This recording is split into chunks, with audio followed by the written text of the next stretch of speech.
just eaten a salad and have a piece of spinach stuck in their teeth. This person went to Princeton and graduated as the valedictorian of their class. They have worked multiple jobs and gotten great reviews, but they did not get the job. The next person walks into the interview. They graduated from Harvard. They have also had previous jobs, but everywhere they have worked, they said how bad of a procrastinator they are, and their work quality is horrible. They have no time management skills, but you still give them the job. What happened? You just now experienced two types of unconscious bias called the horn and halo effect.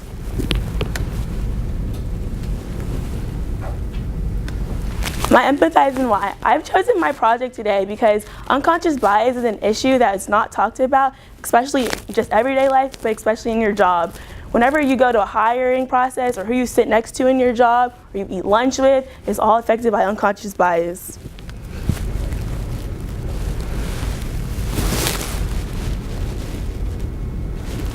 From my project, I've come up with a question of how might we help people in the workplace address unconscious bias.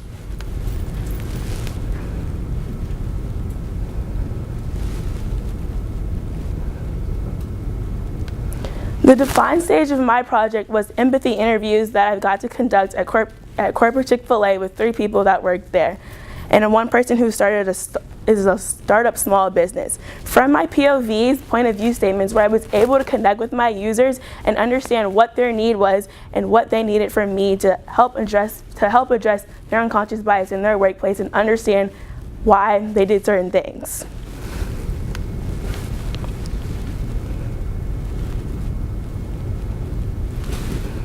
In my ideate stage of trying to find a prototype, I came up with a lunch and learn session where people would be able to eat lunch and talk about it, a got bias box, and a website.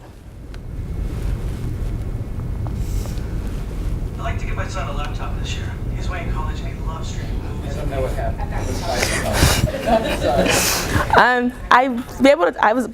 Got to do my got bias box, and I learned that it was a bad idea. Unconscious bias is not only a topic that is not talked about, but it puts people in an uncomfortable situation, and making people sit in a room with a box and talking about unconscious bias is not a very pleasant sight.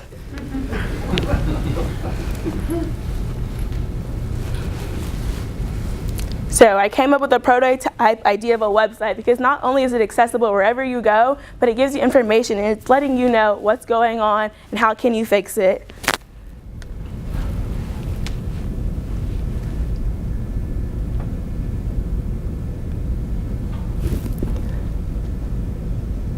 So this is my website.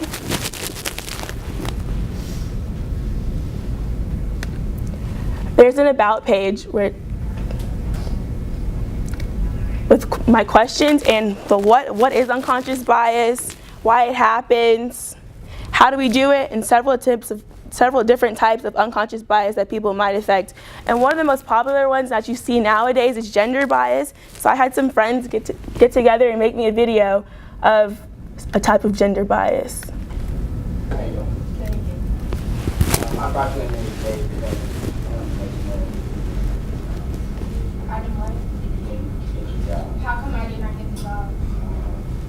Oh.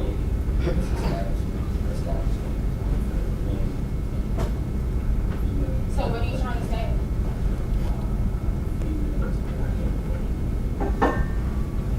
Oh, is that true? I was reporting to your corporate officer. To my POV statements where I came up with the idea for a website, I got to meet an HR senior manager who wishes there was more action with unconscious bias, a person who wished senior leadership in different corporate jobs could be able to understand what it's like not to be senior leadership, and then a survey that you can go on the website and do. And I think one of my favorite questions was, unconscious bias almost never results in suboptimal outcomes because you cannot make yourself not have unconscious bias. You just have to learn how to deal with it and make the most out of it. And then a change page, like what can you do right now starting with diversity of your hiring process, or looking to see, oh, well, today, how do I sit at lunch? So what can I change about this today? And being honest with yourself, because you're going to always have a bias, but that you have to recognize it and actively look to find a better way to respond to it.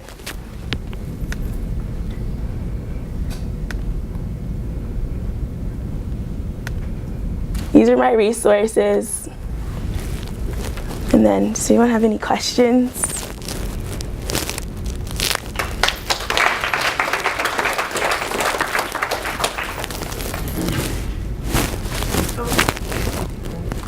Yes. Is your website live? Okay, it's made through Wix. The website is, I can give it to you right now. It's Vanessa Lesure, which is Vanessa, and then Lesure, Lesure 8.wixsite.com. I can write it down. Got it. You can write on the board. Not now. Okay. There's more questions. Yes. Yes. Hi. So I'm curious, this topic seems to be one that is really sensitive for a lot of people if you're able to get into the heart of it. What made you choose this topic in particular? So earlier this year at lab, we have check-ins every morning, and one of our check-ins with Miss Lum was that we were paired up, and I was paired with Tahir, and there was a picture of that someone had painted, and the picture, the man that painted a picture said, "Follow your dreams," and someone like stuck a stick over it and it said canceled, and it was, one of the questions was, "Who don't you hear?" And we were able to hear the man because someone had canceled his dreams out because of the way his race or his gender or anything else that he was going through. Is that it? Yes. Hi, Vanessa. Hi. How difficult was it for the people you interviewed to talk about the subject? Because Tammy says uncomfortable subject. The people I interviewed, I've known for a while, so they were very helpful with giving me information. But I've learned, like, through the research, that it's harder for some people to talk about because people can lose their jobs over it, and so you have to be careful going into the situation because you don't want to alienate anyone that's dealing with this. Yes.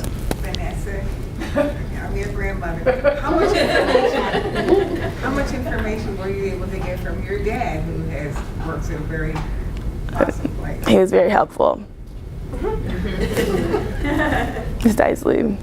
So I'm really curious, particularly as the students do these, how will you test this and launch it from here after? Is there a plan to like test it in a workplace or at school? Or? The other day, we had a conversation with Miss Lum, and so I was thinking about having more deal with school because that's where I am, and how do you make kids aware of unconscious bias in their school or the teachers?